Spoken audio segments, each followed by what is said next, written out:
ब्रह्म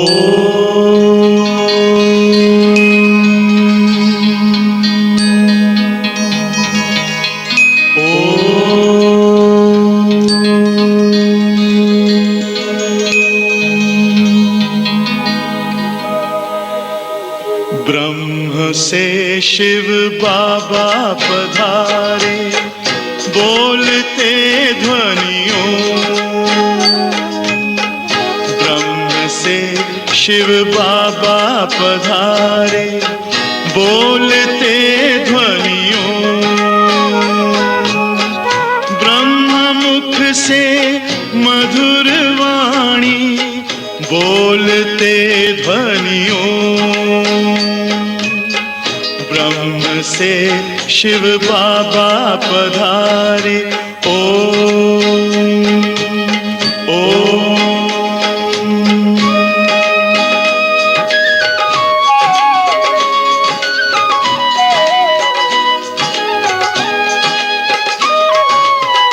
ओम की इस मधुर ध्वनि से किया परिवर्तन, प्रेम शांति सिखा के बदला सभी का जीवन। आदि देव प्रजापिता श्री बोलते ध्वनियों।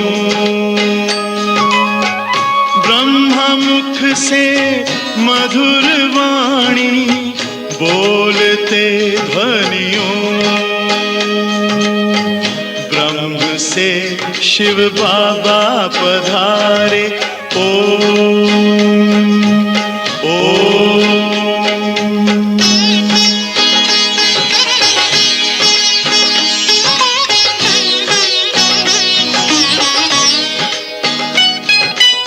सोहनी सूरत मोहनी मूरत, ज्ञान के मोती।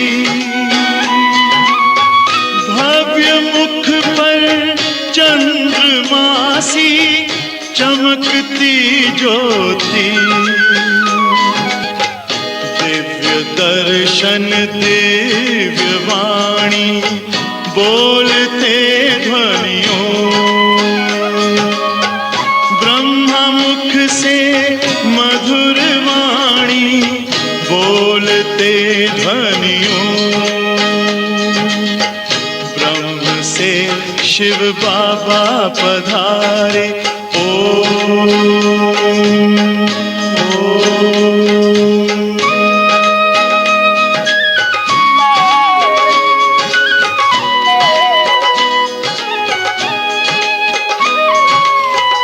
विश्व में थी पाप की जब घटा छाई,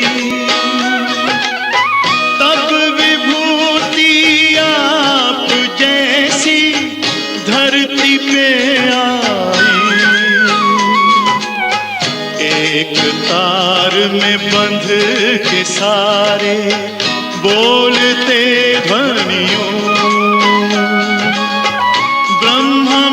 से मधुर वाणी, बोलते ध्वनियों।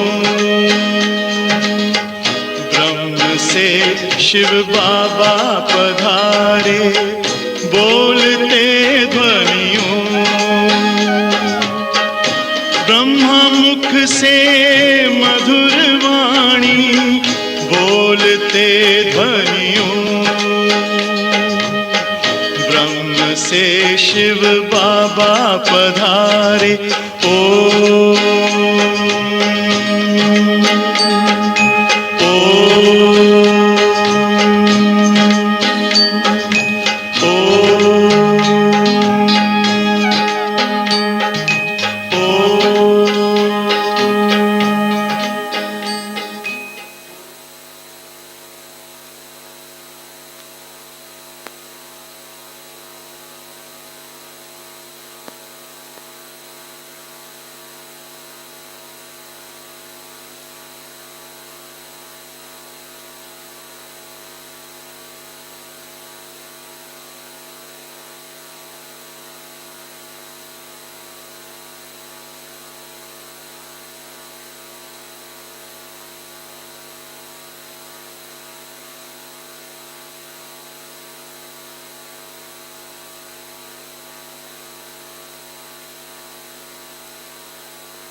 ओम शांति।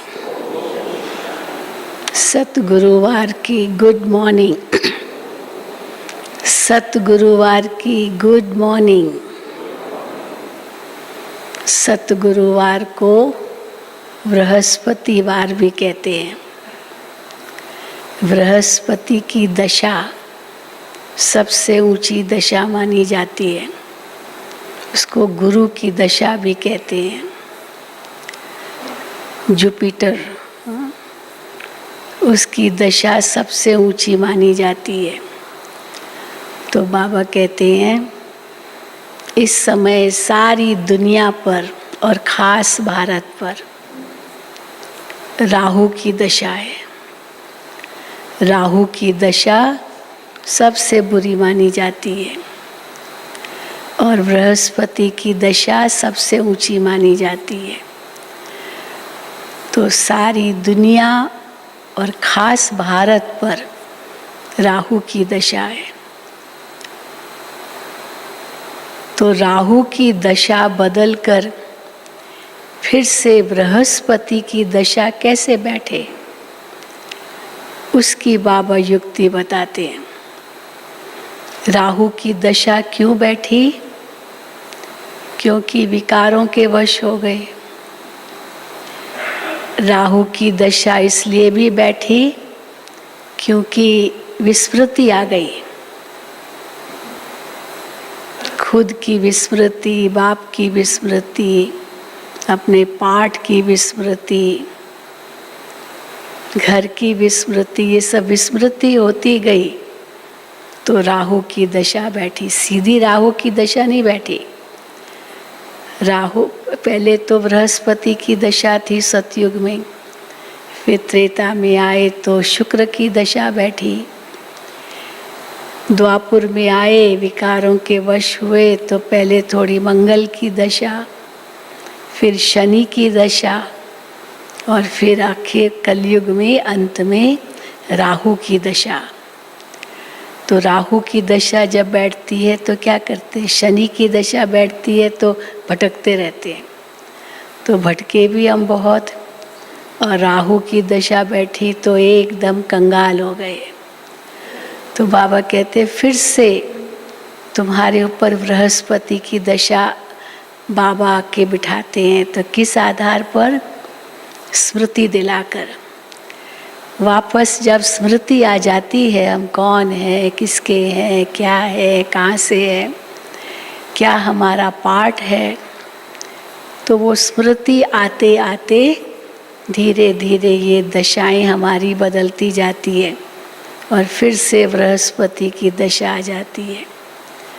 तो सारा खेल ही स्मृति और विस्मृति का है। बस विस्मृति आई तो कैसे नीचे गिरे, और फिर से स्मृति आई तो फिर कैसे ऊंचे चढ़ते हैं।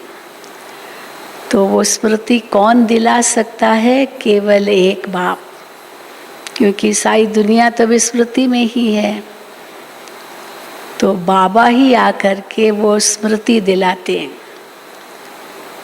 तो क्या क्या स्मृति दिलाते हैं और कैसे फिर हमारी दशाएं बदलती है और फिर हम सतयुगी दुनिया के मालिक बनते हैं, वो बाबा ने आज मुरली में सुनाया है। तो सुनेंगे बाबा के महावाक्य। आज 15/7/2021 है। मीठे बच्चे, हाँ, बाबा कभी ये दशाओं की भेंट ग्रहण पर के साथ भी जोड़ते हैं। ग्रहण लगता है तो थोड़ा थोड़ा ग्रहण लगता है, फिर कभी तो पूरा ही ग्रहण लगता है। पूरा ही ग्रहण लग जाता है तो एकदम अंधेरा हो जाता है। तो इसीलिए बाबा कहते हैं ये ग्रहण भी कब छूटे? जब दान करें। तो विकारों के दान से ही ग्रहण छूटता है और फिर दशाएं हमारी ऊंची बनती है। तो आज 15/7/2021 है। मीठे बच्चे, तुम विकारों का दान दे दो तो राहु का ग्रहण उतर जाएगा। राहु की दशा कहो, राहु का ग्रहण कहो, उतर जाएगा। दे दान तो छूटे ग्रहण। पहले जब ग्रहण लगता था ना, अभी तो हमें पता है कि ये सब ग्रहों की सारी बात है, सूर्य चंद्रमा की बात है, ये ग्रहण का आधार क्या है। पहले तो नहीं जानते थे, इतना वो विज्ञान तरक्की किया हुआ नहीं था, तो पता नहीं था ये ग्रहण क्यों लगता है। तो लगता था कोई भूत आया, कोई प्रेत आई, हाँ कोई इस प्रकार का कोई हमारे ऊपर वार करेगा। तो ग्रहण को हटाने के लिए वही दे दान छूटे ग्रहण, तो दान देते जाओ तो ये ग्रहण छूटेगा, ये जो भी भूत आदि है ये सब निकल जाएगा। तो बाबा कहते अभी तो तुम जानते हो भूत भी कौन से हैं, विकारों के ही तो भूत हैं, इनको निकालो तो ये ग्रहण भी छूट जाएगा और दशा भी बदल जाएगी। तुम विकारों का दान दे दो तो राहु का ग्रहण उतर जाएगा। दे दान तो छूटे ग्रहण। प्रश्न है, वृक्षपति बाप अपने भारतवासी बच्चों पर बृहस्पति की दशा बिठाने के लिए कौन सी स्मृति दिलाते हैं? बाबा है वृक्षपति, बीज को वृक्षपति कहेंगे। तो वृक्षपति बाप अपने भारतवासी बच्चों पर बृहस्पति की दशा बिठाने के लिए कौन सी स्मृति दिलाते हैं? उत्तर, हे भारतवासी बच्चों, तुम्हारा आदि सनातन देवी देवता धर्म अति श्रेष्ठ था। तो क्या स्मृति दिलाई? धर्म की स्मृति दिलाई। तुम्हारा देवी देवता धर्म बहुत श्रेष्ठ था। तुम सर्वगुण संपन्न 16 कला संपूर्ण थे। तुम मुझ सागर के बच्चे काम चिता पर बैठ काले हो गए हो, ग्रहण लग गया है। अब मैं तुम्हें फिर से गोरा बनाने आया हूँ। ये स्मृति आने से ही बृहस्पति की दशा बैठ जाती है। स्मृति आई, विस्मृति खत्म हुई और बृहस्पति की दशा बैठी। यह स्मृति आने से बृहस्पति की दशा बैठ जाती है। गीत है, ओम नमो शिवाय, पितु मात सहायक स्वामी सखा। ओम शांति। ये किसकी महिमा सुनी? बेहद के बाप की। ऊंच ते ऊंच बाप परम पिता परमात्मा ही है। लौकिक बाप के लिए तो सब नहीं कहेंगे। ये जो सारी महिमा है ये लौकिक बाप के लिए तो नहीं सब गाएंगे। बच्चे जानते हैं सब आत्माओं का पारलौकिक बाप वो है ऊंच ते ऊंच।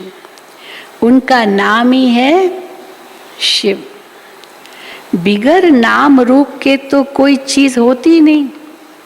हर चीज का नाम और रूप है। नाम भी है, रूप भी है, भले वो सूक्ष्म रूप हो, कुछ भी हो, पर है जरूर। नाम भी है, रूप भी है। बिगर नाम रूप के तो कोई चीज होती नहीं। इस समय सबको राहु का ग्रहण लगा हुआ है। इसलिए इस दुनिया को क्या कहते हैं? आयरन एजड वर्ल्ड, काला। हाँ, आयरन ही काला ही होता है, तो जैसे राहु की दशा, इसलिए इनको आयरन एजड वर्ल्ड कहा जाता है। दशाएं भी होती है, बृहस्पति की दशा, शुक्र की दशा, हाँ बहुत दशाएं होती है। अब तुम्हारे ऊपर है बृहस्पति की दशा। जिसकी महिमा सुनी ऊंच ते ऊंच भगवान शिव बाबा, उनका असुल नाम है शिव। इसलिए ओम नमो शिवाय, सबसे ऊंचे से ऊंचा शिव। उनका असुल नाम है शिव। बाकी किस्म किस्म के अनेक नाम रख दिए हैं शिव पर। असुल नाम है शिव। बाप समझाते हैं मैं बीज रूप हूँ, चैतन्य हूँ, सत्य चित्त हूँ। तो सत्य चित्त कहते हैं, फिर कहते हैं आनंद स्वरूप, आनंद का सागर, वो सुख का सागर है। तो सुख का सागर, आनंद का सागर, शांति का सागर है। महिमा सारी उस एक की ही है। भारतवासी महिमा गाते हैं परंतु समझते कुछ भी नहीं। हम किसकी महिमा गा रहे हैं? वो आखिर वो है एक है, वो एक कौन है?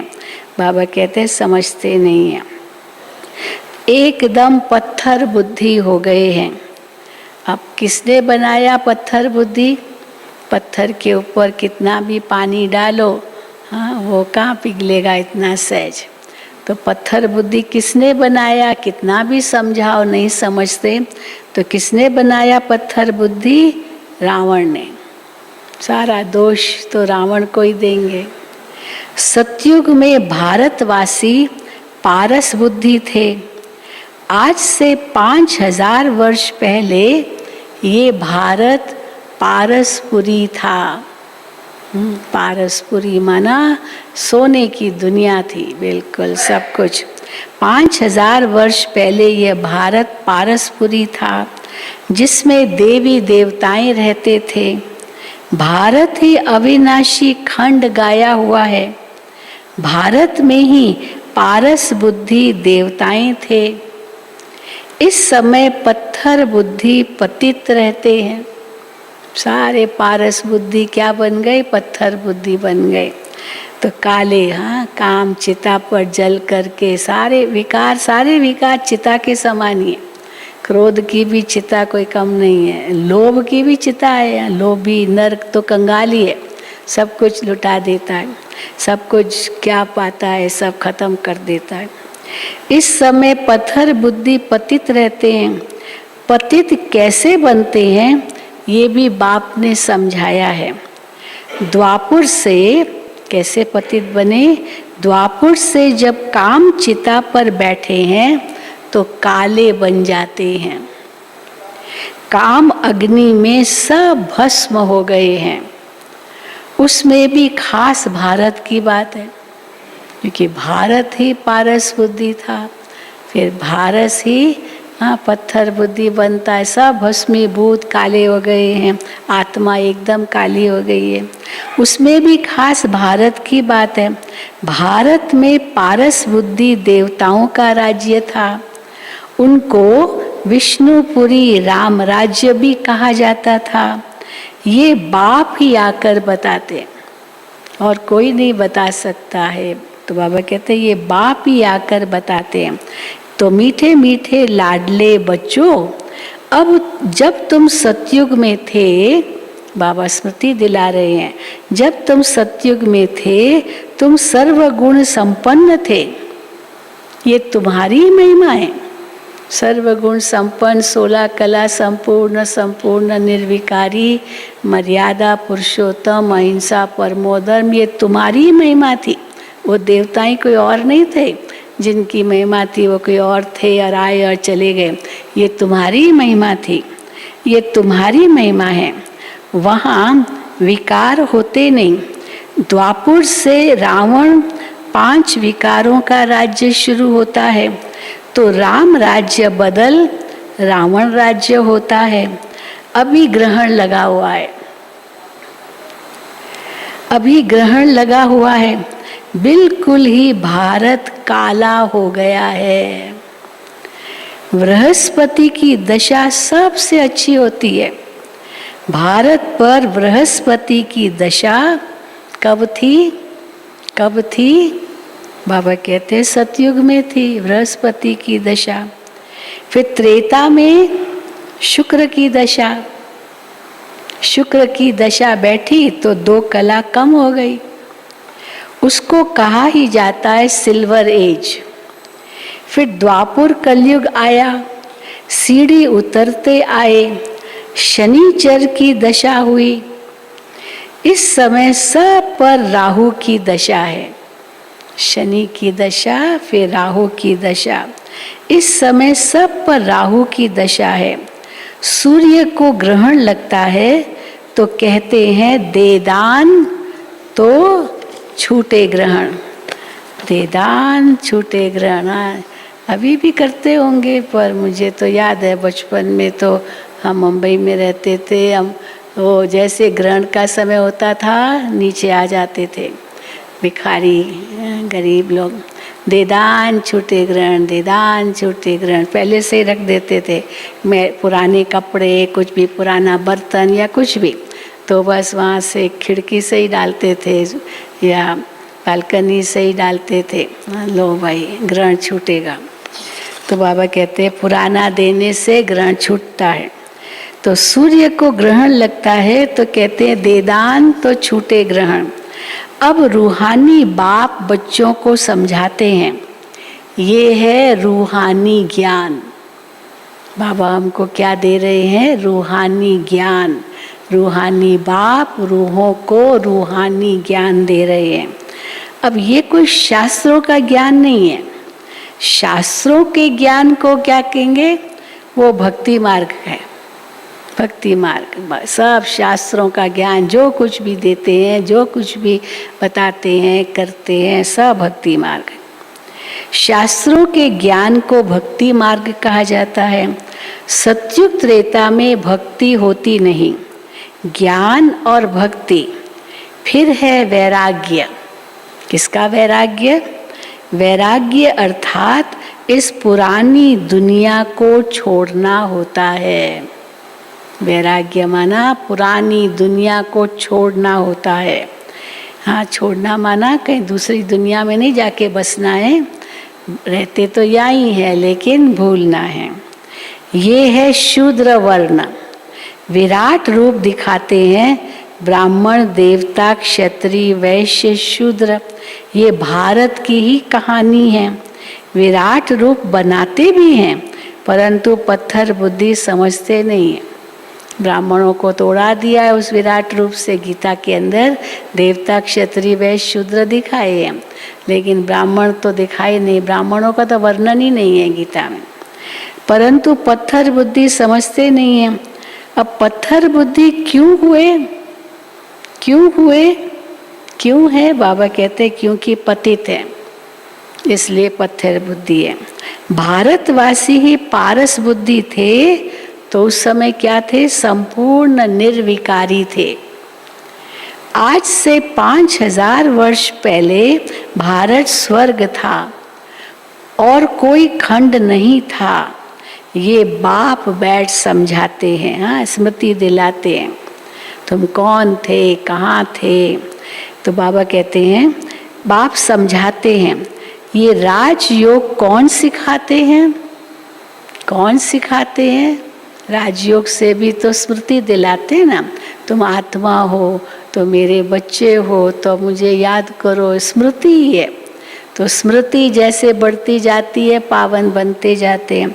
तो राजयोग कौन सिखलाते हैं? बाबा कहते हैं शिवाचार्य। क्यों बाबा शिवाचार्य कहते हैं? क्योंकि शंकराचार्य के जो है फॉलोअर्स वो तो हठ योग सिखाते हैं और शिवाचार्य के जो बच्चे हैं वो तो राजयोग सिखाते हैं। शिवाचार्य ये है ज्ञान का सागर। शिवाचार्य ज्ञान का सागर है। कोई मनुष्य को ज्ञान का सागर, सर्व का पतित पावन नहीं कह सकते हैं। सर्व का लिबरेटर एक ही बाप है। तो बाप खुद ही आते हैं दुख में रावण से लिबरेट करने। फिर कैसे लिबरेट करते हैं?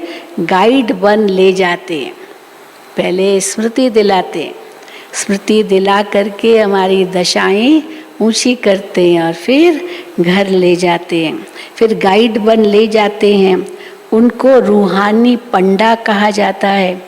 बाप कहते हैं मैं तुम सर्व आत्माओं का पंडा हूँ। ये भी भगवान का बहुत बड़ा टाइटल है, पंडा है। पांडव पति है, पांडव माना पंडे तो पांडवों का पति, तो पांडव पति सबसे बड़ा पंडा तो वो हो गया। मैं तुम सर्व आत्माओं का पंडा हूँ, सबको वापस ले जाऊंगा। मेरे जैसा गाइड कोई होता नहीं। पंडा, हाँ, गाइड एक ही बात है। मेरे जैसा गाइड कोई होता नहीं। कहते भी हैं God father is liberator, guide blissful, हाँ, ब्लेसिंग देने वाला, सबके ऊपर रहम करते हैं। क्योंकि सब सागर के बच्चे काम चिता पर बैठ जल मरे हैं।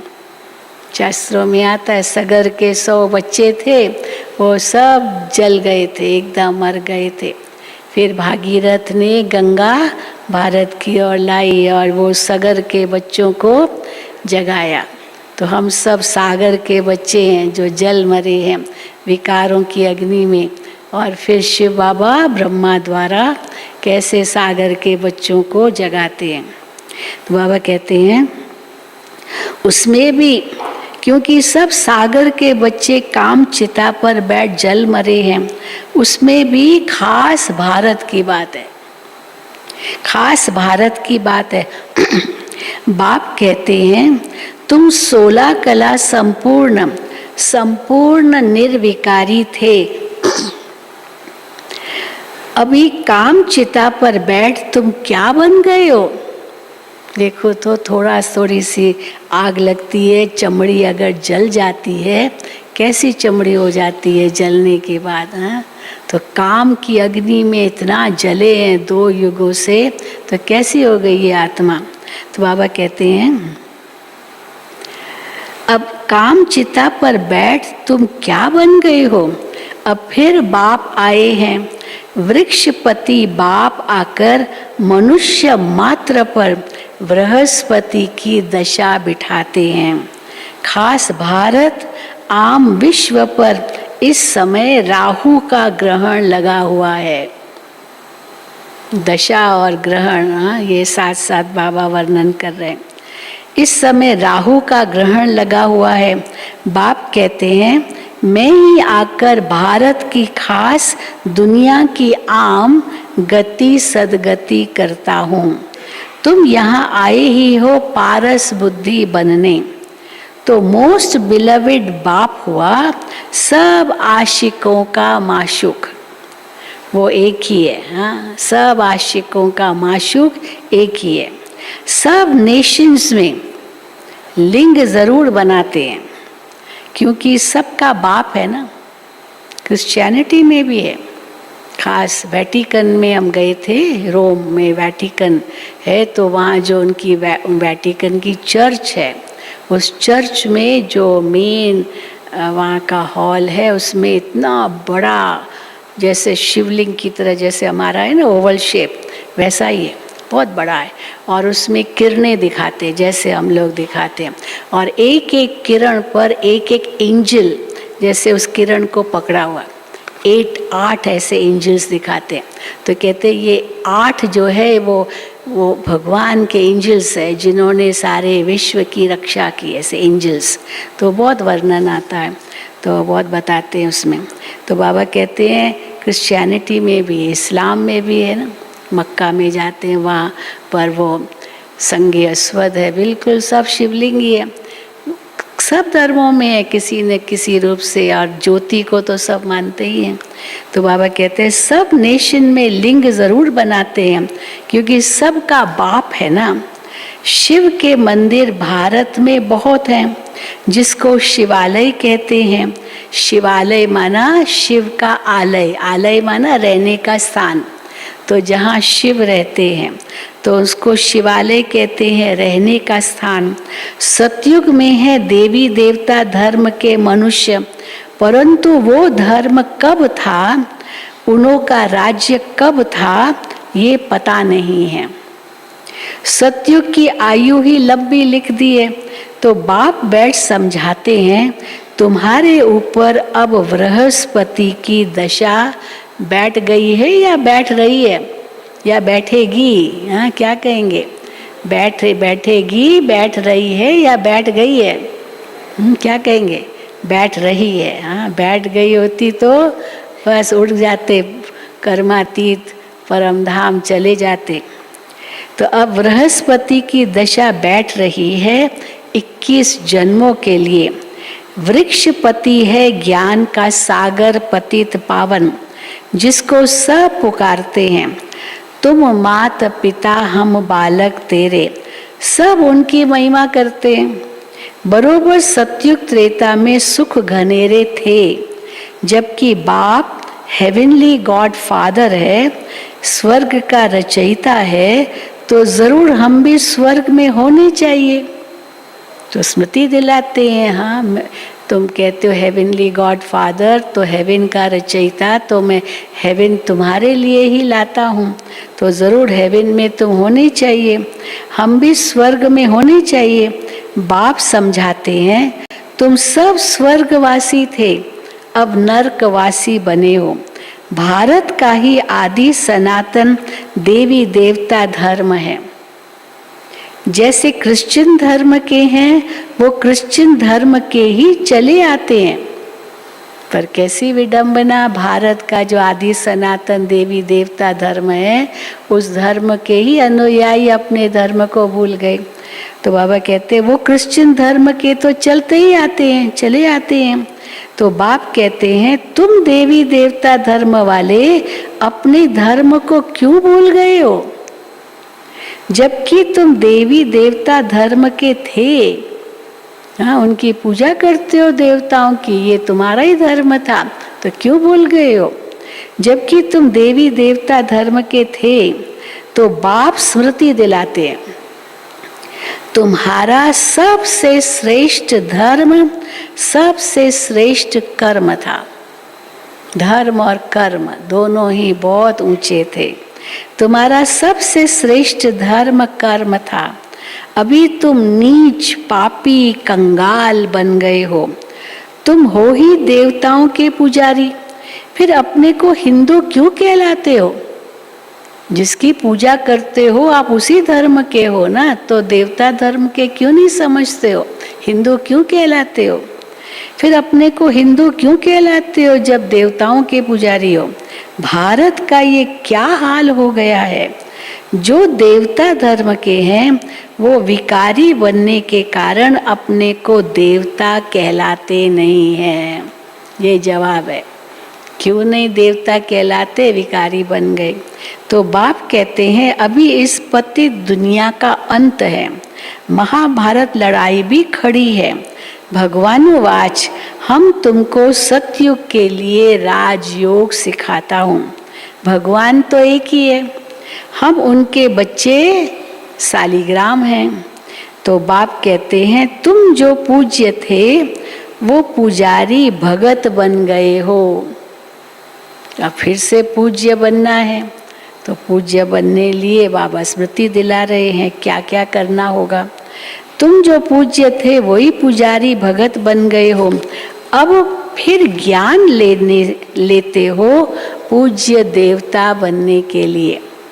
ज्ञान कौन सा है? स्मृति का ज्ञान है। हाँ, ये थे, वे थे, ये बनना है, तो स्मृति दिलाना ये सबसे बड़ा ज्ञान है। तो बाबा कहते हैं अब फिर ज्ञान लेते हो पूज्य देवता बनने के लिए।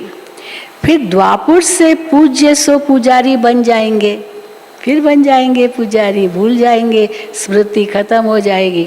फिर द्वापुर से पूज्य सो पुजारी बन जाएंगे।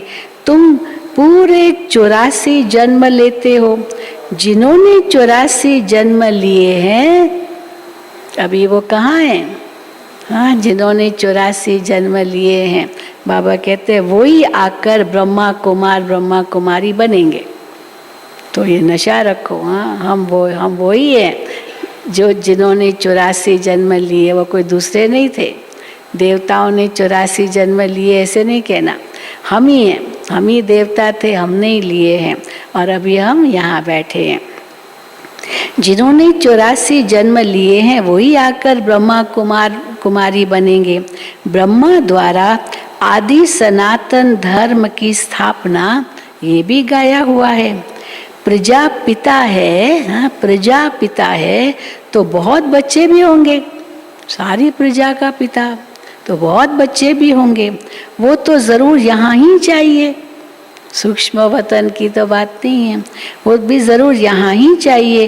तो कितनी ढेर प्रजा है, इन ब्राह्मणों को ही फिर देवता बनना है। बाप आकर शूद्र से बदल ब्राह्मण धर्म की स्थापना करते हैं। इस संगम युग पर ही आदि सनातन देवी देवता धर्म की स्थापना होती है। ये है संगम युग। ये संगम युग क्या है? संगम युग तो चारों ही आते हैं। सतयुग त्रेता का भी संगम है, त्रेता द्वापुर का भी है, द्वापुर कलयुग का भी है। लेकिन ये जो संगम युग है, ये कल्याणकारी संगम युग है। और बाकी सब संगम युग में तो गिरती कलाई है ना। तो बाबा कहते हैं ये है कल्याणकारी संगम युग। इस लड़ाई को ही कल्याणकारी कहा जाता है। ये कल्याणकारी लड़ाई है, महाभारत लड़ाई, क्योंकि इसी से स्वर्ग के द्वार खुलते हैं। इस विनाश के बाद ही फिर स्वर्ग के गेट खुलते हैं। तुम यहाँ आए हो स्वर्गवासी बनने। वाह, स्वर्गवासी बनने आए हो, या दूसरे शब्दों में क्या कहेंगे, विष्णुपुरी में चलने। क्योंकि स्वर्गवासी कहाँ होते हैं? विष्णुपुरी में होते हैं। तो विष्णुपुरी में चलने या स्वर्गवासी बनने यहाँ आए हो। तुम बच्चों पर अब अविनाशी बृहस्पति की दशा बैठती है। 16 कला संपूर्ण कहा जाता है। बृहस्पति की दशा बैठी माना चंद्रमा, फुल मून, 16 कला संपूर्ण बनता है। फिर 2 कला कम होती है तो शुक्र की दशा कहा जाता है। सतयुग में बृहस्पति की दशा है, फिर त्रेता में शुक्र की दशा है। चलो शुक्र की दशा भी ठीक है, शुक्रिया करते हैं। हाँ? शुक्रिया, हाँ, तो शुक्रिया किया तो शुक्र की दशा तो बैठेगी। तो बाबा कहते फिर त्रेता में शुक्र की दशा, फिर नीचे गिरते आए हो, फिर मंगल की दशा। द्वापुर में आए, चलो भगवान को याद किया तो चलो मंगलम, भगवान विष्णु को याद किया तो मंगल की दशा। फिर शनि की दशा, भटकते ही रहे भक्ति मार्ग में, यहाँ वहाँ मंदिरों में भटकते ही रहे। फिर तो राहु की दशा भी होती है, एकदम काले बन जाते। जन्म जन्मांतर उल्टी दशाएं फिरती आई है। अब बाप द्वारा बृहस्पति की दशा बैठी है। ये है बेहद का बाप, ज्ञान का सागर, पतित पावन। वही तुम्हारा बाप भी है, शिक्षक भी है, सतगुरु भी है। बाकी तो सब है झूठे। क्यों बाबा झूठे कहते हैं? क्योंकि किसकी सदगति तो कर नहीं सकते। गुरु तो उसको कहे जो सदगति करे, तो किसकी सदगति तो कर नहीं सकते। इसको कहा जाता है विशियस वर्ल्ड, विकारी दुनिया। वो है वाइसलेस वर्ल्ड, निर्विकारी दुनिया। अविशियस वर्ल्ड में सभी बहुत दुखी हैं। लड़ाई मारा मारी क्या क्या हो रहा है, क्या वर्णन करे इस कलयुगी दुनिया का। लड़ाई मारा मारी क्या क्या हो रहा है, इसको कहा जाता है ये सब लड़ाई मारा मारी, हाँ, बम गिराना। तो बाबा इसको एक शब्द में क्या कहते हैं? खूने नाहक खेल। नाहक किसी का खून बहाना, इनोसेंट ना, बिल्कुल निर्दोष। उस समय कोई ऐसे थोड़ी कोई भूल किया, पाप किया जो उसको सज़ा मिले, लेकिन मिल जाती है। लोग चलो पूर्व का कहेंगे, लेकिन खूने नाहक, नाहक किसी का खून बहाना। तो बाबा कहते ये खूने नाहक खेल बिगर कोई कसूर के क्या क्या करते रहते हैं। एक ही बम ऐसा गिराएंगे जो झट सारे खलास हो जाए। ये वही संगम युग का समय है। तुम देवताओं के लिए फिर नई दुनिया चाहिए। तुम देवताओं के लिए नई दुनिया चाहिए। तो अब बाप कहते हैं मीठे मीठे बच्चे मनमना भव। ये कौन सा बाप ने कहा मनमना भव? शिव बाबा ने कहा। ब्रह्मा बाबा ने तो नहीं कहा ना मन मना भाव, ब्रह्मा बाबा और ही कहेगा शिव बाबा को याद करो, और शिव बाबा कहेगा मन मेरे में लगाओ। ये किसने कहा, कौन ने, ये कौन से बाप ने कहा मन मना भाव? शिव बाबा ने। वो तो है निराकार, यूं तो निराकार तो तुम भी हो, परंतु तुम पुनर्जन्म में आते हो, मैं नहीं आता हूँ। इस समय सब पतित हैं, एक भी पावन नहीं, पतित बनना ही है, बनना ही है। सतो रजो तमो में उतरना पड़े। इस समय सारा झाड़ जर्जरी भूत अवस्था को पाया हुआ है, दुनिया बिल्कुल पुरानी हो गई है, अब फिर से उनको नया बनाना पड़े। पतित दुनिया में देखो मनुष्य कितने हैं, सरसों मिसल अगर कहीं तो भी अतिशयोक्ति नहीं, कहाँ कहाँ दिखाते ना, इतने मनुष्य, वो 1 इंच भी जगह नहीं है बीच में, इतने ऐसे मनुष्य। और अभी बिल्कुल कहा कि सोशल डिस्टेंसिंग, कहाँ रख पाते हैं सोशल डिस्टेंसिंग, इतने मनुष्य हैं। तो बाबा कहते हैं अब पतित दुनिया में देखो मनुष्य कितने हैं, पावन दुनिया में बहुत थोड़े राज्य करते हैं। एक ही धर्म था और कोई धर्म नहीं था। भारत को ही हेवन कहा जाता है, गाया जाता है। घटई में सूर्य, घटई में चंद्रमा, घटई में 9 लाख तारे, है ना, सब आपके अंदर है। सतयुग में 9 लाख होंगे, पीछे फिर वृद्धि होती है। पहले बहुत छोटा फूलों का झाड़ होता है, कांटों का कितना बड़ा जंगल है, फॉरेस्ट है चारों ओर। दिल्ली में मुगल गार्डन देखो कितना अच्छा है, देखा है मुगल गार्डन? दिल्ली का मुगल गार्डन, राष्ट्रपति भवन का जो बगीचा है उसका नाम मुगल गार्डन है। फरवरी महीने में खुलता है और ख़ास उस महीने में लोग दिल्ली जाते हैं मुगल गार्डन देखने के लिए। जिन्होंने देखा है हाथ उठाओ। अच्छा, थोड़ों ने देखा है। हाँ, वो खास उनके दिन होते हैं, 15 दिन के लिए खुलता है, लेकिन बहुत सुंदर है, बहुत सुंदर है। तो देखो बाबा कहते हैं और सारी दुनिया के फूल है उस गार्डन के अंदर। तो बाबा कहते हैं दिल्ली में मुगल गार्डन देखो कितना अच्छा है, उससे बड़ा कोई गार्डन नहीं। फॉरेस्ट देखो कितना बड़ा होता है, जंगल में जाओ कांटे ही कांटे लगेंगे, और बगीचा देखो कितना सुंदर, खुशबू आती रहती है। फॉरेस्ट देखो कितना बड़ा होता है। सतयुगी गार्डन कैसा होगा? बाबा कहते हैं बहुत छोटा होता है वो बड़ा नहीं होगा। फिर वृद्धि को पाते पाते बड़ा होता जाता है। अभी तो कांटों का जंगल बन गया है। रावण के आने से कांटे बन जाते हैं, ये है कांटों का जंगल। आपस में लड़ते हैं तो 1-2 को मारते हैं, कितना क्रोध है। बंदर से भी बदतर कहा जाता है। चलो बंदर ऐसे हत्या तो नहीं करेगा, मनुष्य तो हत्या भी कर लेंगे, बंदर से भी बदतर है। तो बाप कहते हैं मेरे लाडले बच्चे, तुम्हारे ऊपर अब बृहस्पति की दशा है। अब दे दान तो छूटे ग्रहण, संपूर्ण निर्विकारी अब यहाँ बनना है। फिर ये शरीर छोड़ जाकर शिवालय में आ जाएंगे, सतयुगी शिवालय में आ जाएंगे।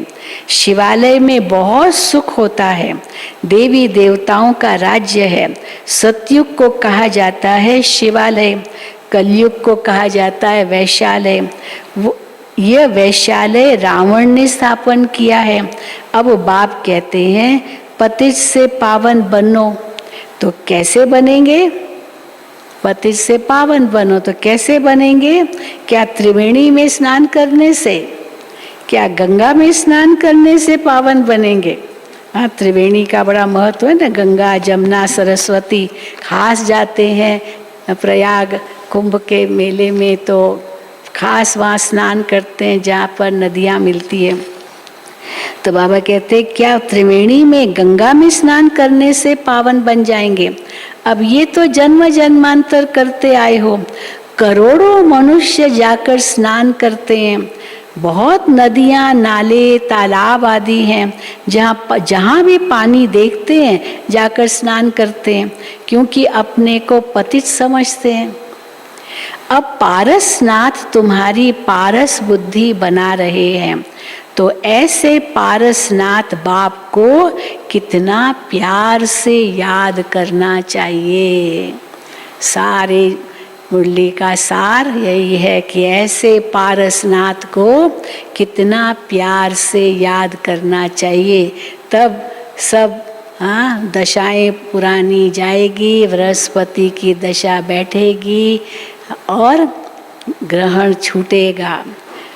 अच्छा, मीठे मीठे सिकिल दे बच्चों प्रति माता पिता बाप दादा का याद प्यार और गुड मॉर्निंग। रूहानी बाप की रूहानी बच्चों को नमस्ते। हम रूहानी बच्चों की रूहानी बाप दादा को याद प्यार, गुड मॉर्निंग और नमस्ते। धारणा के लिए मुख्य सार।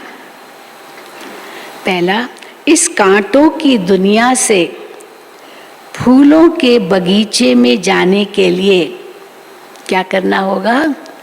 जो भी कांटे विकार हैं उन्हें निकाल देना है। पारस बनाने वाले बाप को बड़े प्यार से याद करना है। दूसरा, इस कल्याणकारी संगम युग पर शूद्र से ब्राह्मण सो देवता बनने का पुरुषार्थ करना है। राहु के ग्रहण को उतारने के लिए विकारों का दान करना है। वरदान। संगठन में एक मत और एक रस स्थिति द्वारा सफलता प्राप्त करने वाले सच्चे स्नेही भव। संगठन में एक मत और एक रस स्थिति द्वारा सफलता प्राप्त करने वाले सच्चे स्नेही भव। संगठन में एक ने कहा, दूसरे ने माना। एक ने कहा, दूसरे ने माना। ये है सच्चे स्नेह का रेस्पॉन्ड।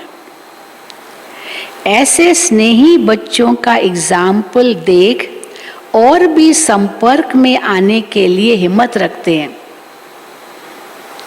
संगठन भी सेवा का साधन बन जाता है कि यहाँ देखो कितना आपस में एक दो का प्यार है। एक ने कहा, दूसरे ने तुरंत मान लिया, आर्ग्यू नहीं किया। प्यार है, प्यार में आर्ग्यू नहीं करते हैं। और प्यार नहीं होता तो आर्ग्यू करते रहते हैं। तो बाबा कहते हैं संगठन में सेवा का साधन बन जाता है। हाँ, प्यार वो स्नेह। जहाँ माया देखती है कि इनकी यूनिटी अच्छी है, घेराव है, हाँ संगठन अच्छा है, तो वहाँ आने की हिम्मत नहीं रखती है। एक मत और एक रस स्थिति के संस्कार ही सतयुग में एक राज्य की स्थापना करते हैं। स्लोगन। कर्म और योग का बैलेंस रखने वाले ही सफल योगी हैं। कर्म और योग का बैलेंस रखने वाले ही सफल योगी हैं। ओम शांति, ओम शांति, ओम शांति। हम दीदी की विशेषताएं रोज सुनते हैं। आज 15वीं विशेषता सुनेंगे, कल 14वीं सुनी। यज्ञ रक्षक यज्ञ सेवाधारी थी दीदी हमारी।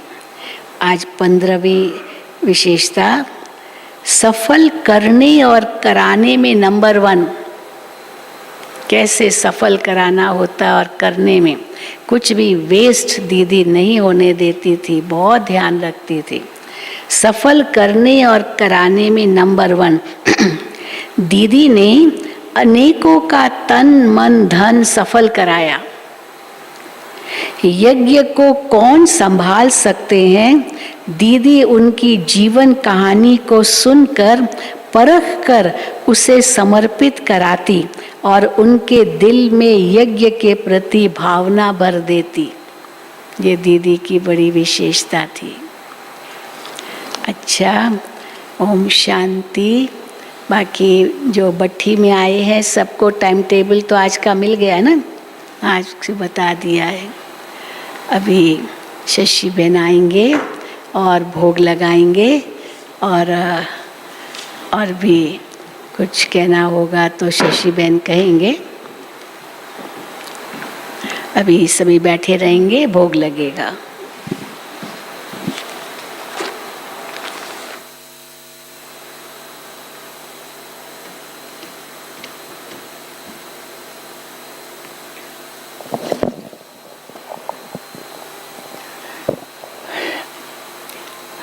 ओम शांति।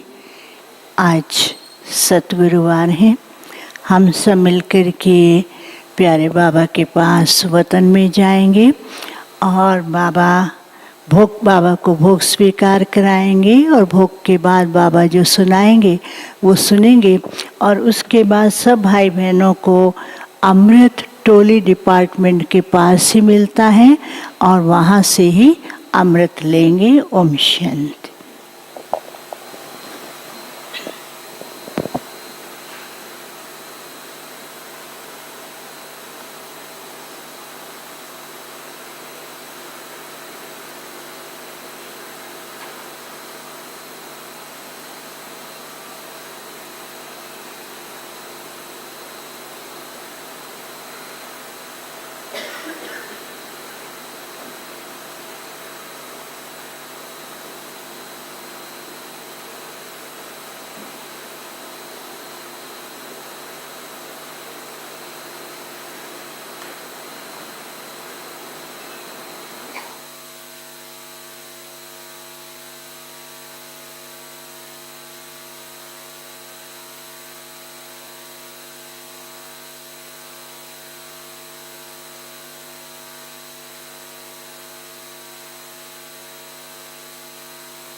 ज्योतिर्मय देह धारण कर बाबा के पास जा हो के मगन।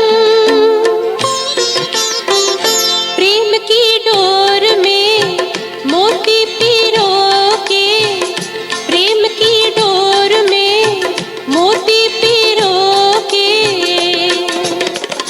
कर ले सच्चा श्रृंगार,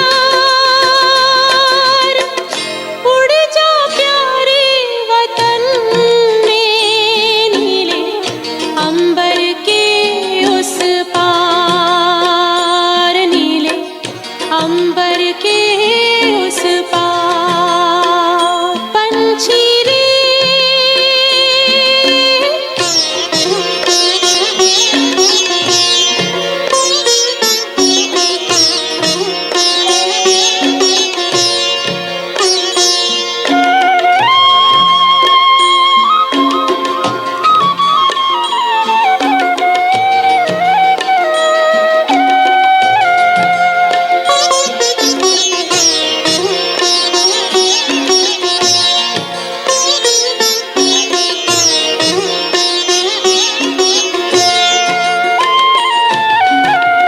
बन के फरिश्ता बाबा से मिलना, देना संदेश हमारा।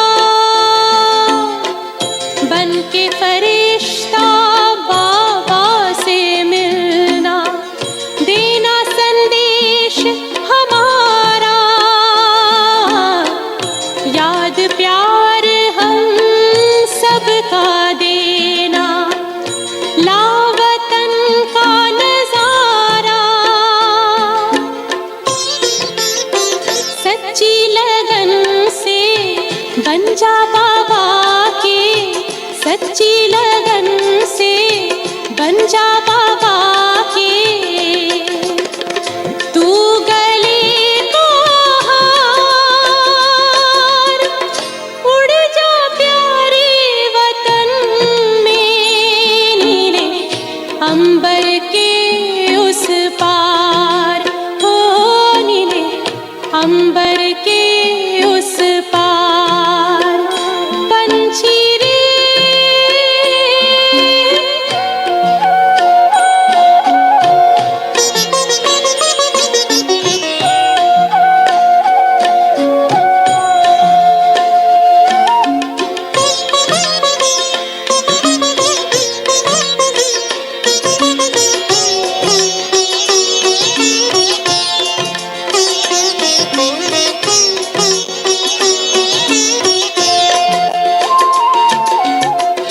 ओ बाबा तुम मात पिता हो, तुम ही हो जग के तारनहार। ओ बाबा तुम मात पिता हो, तुम ही हो जग के तारनहार। दुख हरता तुम सुख करता हो, गुणों के भंडार। हम सब बच्चे गाते हैं तेरी, हम सब बच्चे गाते हैं तेरी महिमा अपरंपार। उड़ जा प्यारे वतन में, नीले अंबर के उस पार, नीले अंबर के उस पार। पंछी रे उड़ जा प्यारे वतन में, नीले अंबर के उस पार, नीले अंबर के उस पार, हो नीले अंबर के उस पार, नीले।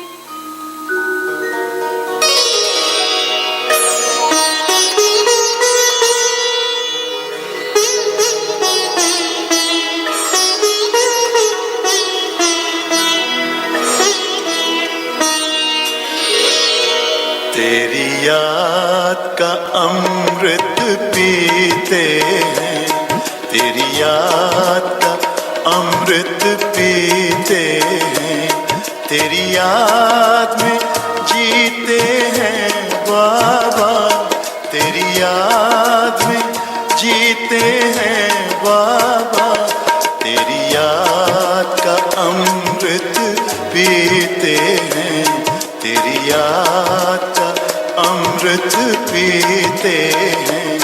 रहे याद सदा ही साथ तेरी, रहे याद सदा ही साथ तेरी, बस और न हम कुछ चाहेंगे, बस और न हम कुछ चाहेंगे, तेरी याद का अमृत पीते हैं, तेरी याद का अमृत पीते हैं।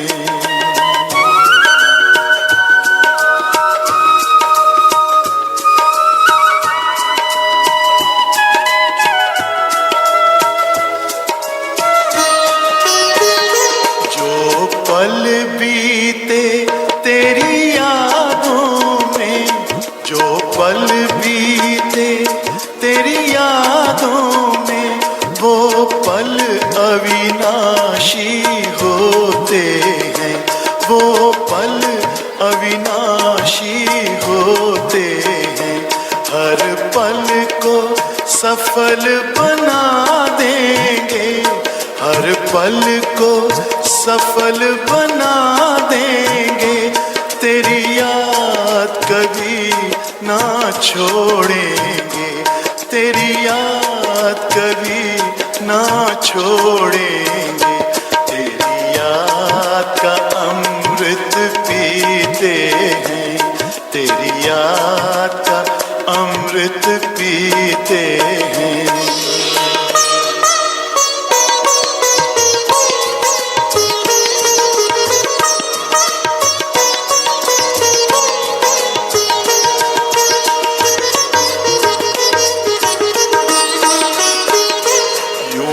आप रहो संग संग बाबा, यूं ही आप रहो संग संग बाबा, इस दुनिया के सुख पाने क्या, इस दुनिया के सुख पाने क्या, लहराते रहे तेरी यादों में, लहराते रहे तेरी यादों में, उन यादों में खो जाएंगे, उन यादों में खो जाएंगे, तेरी याद का अमृत पीते हैं, तेरी याद का अमृत पीते हैं, तेरी याद में जीते हैं बाबा, तेरी याद में जीते हैं बाबा, तेरी याद का अमृत पीते हैं, तेरी याद का अमृत पीते हैं। रहे याद सदा ही साथ तेरी, रहे याद सदा ही साथ तेरी, बस और न हम कुछ चाहेंगे, बस और न हम कुछ चाहेंगे।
ओम शांति। आज सतगुरुवार के दिन आप सबकी याद प्यार लेके जैसे ही मैं वतन में पहुंची तो बाबा एक बहुत सुंदर गोल्डन पहाड़ी के ऊपर खड़े थे। तो बाबा ने इशारे से कहा, आओ बच्चे। तो ऐसे लगे कि मैं भी उड़ते उड़ते बाबा के पास वहाँ पहाड़ी पर पहुँच गए। तो बाबा ऐसे ही चारों तरफ दृष्टि दे रहे थे और बाबा देख भी रहे थे।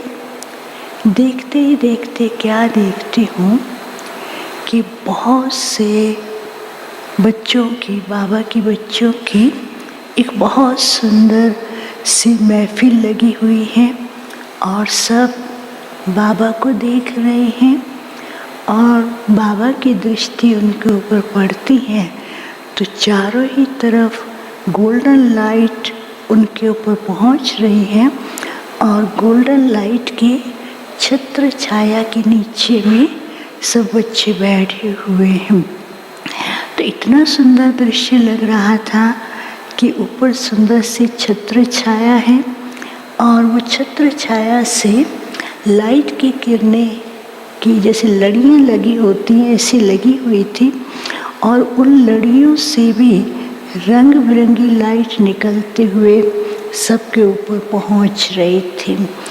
और कुछ समय के बाद क्या देखती हूँ कि सब के सब तपस्या में हैं और बाबा भी मुस्कुरा रहे हैं और जैसे ही बाबा मुस्कुरा रहे थे तो उस मुस्कुराहट में कोई राज हो ऐसा दिखाई दे रहा था। तो जो भी तपस्या में बैठे हुए थे वो ऑटोमेटिकली 3 सेक्शन में बट गए और पहला सेक्शन था, उस सेक्शन के अंदर जो बैठे उनका स्वरूप बहुत सुंदर दिखाई दे रहा था, लेकिन उस स्वरूप के अंदर अलग अलग प्रकार की जो लाइट थी वो टिम टिम करती थी, कभी ऊपर की ओर जाती थी, कभी नीचे की ओर जाती थी। तो इस प्रकार से टिम टिम कर रही थी। और दूसरे सेक्शन में जो बैठे थे वहाँ की लाइट एक पावरफुल लाइट दिखाई दे रही थी और तीसरे सेक्शन में जो बैठे हुए थे वो इतना परफेक्ट दिखाई दे रहे थे और बाबा मुस्कुराने लगे। तो बाबा ने कहा, बच्चे देखो। मैंने कहा, बाबा ये पहली वाली तो बहुत अच्छी लग रही है, टिम टिम करती हुई, इसका बहुत सुंदर दृश्य लग रहा है। तो बाबा ने कहा, ध्यान से देखो। उस पर लिखा हुआ था व्यर्थ संकल्प। तो बाबा ने कहा, बाप की छत्र छाया में है, पुरुषार्थ भी अच्छा कर रहे हैं और बच्चों के अंदर व्यर्थ संकल्पों का जो बहाव आ रहा है, व्यर्थ संकल्प भी कौन से हैं, ऐसे वैसे नहीं हैं, समय की चिंता और उनको अपने पुरुषार्थ की चिंता और हम देर से आए हैं, कई प्रकार की जैसे उनके अंदर व्यर्थ संकल्प चल रहे हैं। तो जो एनर्जी बाप दे रहे हैं वो उनके ऊपर पहुंच रही है लेकिन उसका वो पूरा लाभ नहीं ले पा रहे हैं। फिर दूसरे को जैसे देखा तो उसमें लिखा हुआ था समर्थ। बाबा ने कहा, बच्चे, बाप बच्चों को जानते हैं, ऐसे बच्चे हैं जो हर कार्य में समर्थ हैं, कर सकते हैं और उनके अंदर ताकत भी है, लेकिन बीच बीच में अलबेले होने के कारण जो शक्ति हैं, जो विशेषताएं हैं वो शक्ति विशेषताएं जो पुरुषार्थ में सेल्फ परफेक्शन में लगानी है उसका पूरा प्रयोग नहीं कर पाते हैं। तो तीसरे में क्या दिखाया? संपन्न और स्थिर। बाबा ने कहा बहुत थोड़े बच्चे ऐसे हैं जिन्होंने बाप को सामने रख कर के अपने अंदर संपन्नता को भी लाया है और संपन्न होने के कारण उनकी स्थिति जो है वो स्थिर है। तो बाबा ने कहा बाप अभी क्या चाहते हैं? समय अनुसार बच्चों को अपने ऊपर चेकिंग भी करनी है, चेकिंग के साथ साथ अपने को संपन्न भी बनाएं और जैसे संपन्न करते जाएंगे तो स्थिति ऑटोमेटिकली स्थिर बनती जाएगी।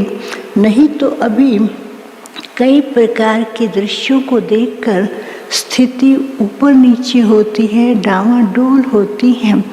तो बाबा ने कहा अभी समय ऐसा दृश्य दिखा रहा है कि एक तो कुछ बच्चे स्वयं के पुरुषार्थ से अपने आप को संपन्न बनाएंगे और कुछ बच्चों को प्रकृति संपन्न बनाने के लिए मजबूर करेगी, लेकिन वो मजबूरी जो है वैसा अनुभव नहीं करा पाएगी। तो बाबा ने कहा बच्चों को विशेष अपनी चेकिंग के साथ साथ बाबा जो हर रोज शक्ति वरदान दे रहे हैं और अपनी छत्र छाया में रखा हुआ है, तो बाप की छत्र छाया का अनुभव करें और अपने अंदर उन शक्तियों को भरपूर करके संपन्न करते जाएं। फिर बाबा ने फिर से सब बच्चों को इमर्ज किया और वही दृश्य के ऊपर लाइट की गोल्डन छत्र छाया थी और उस छत्र छाया से लड़ियों से हर एक के पास वरदान पहुंच रहे थे। बाबा ने कहा जब बाबा बच्चों को वतन में बुलाते हैं तो कोई ना कोई वरदान से बच्चों को भरपूर करते हैं। तो बच्चे वरदानी हैं, लेकिन उस वरदानी स्वरूप का अनुभव करें और यूज़ करें और दूसरों को भी वो अनुभव कराएं। फिर बाबा को मैंने भोग स्वीकार कराया। स्वीकार कराते हुए बाबा ने फिर बच्चों को दृष्टि देते बाबा अपने हाथ से ही बच्चों को ऐसे भोग स्वीकार करा रहे हों। तो ऐसा लग रहा था आज बाबा बहुत स्नेह भी दे रहे हैं, वरदान भी दे रहे हैं और बच्चों को भरपूर भी कर रहे हैं और साथ साथ बाबा बच्चों को परफेक्ट बनने के लिए, संपन्न बनने के लिए इशारे भी दे रहे थे। फिर बाबा ने सबको याद दिया। ओम शांति।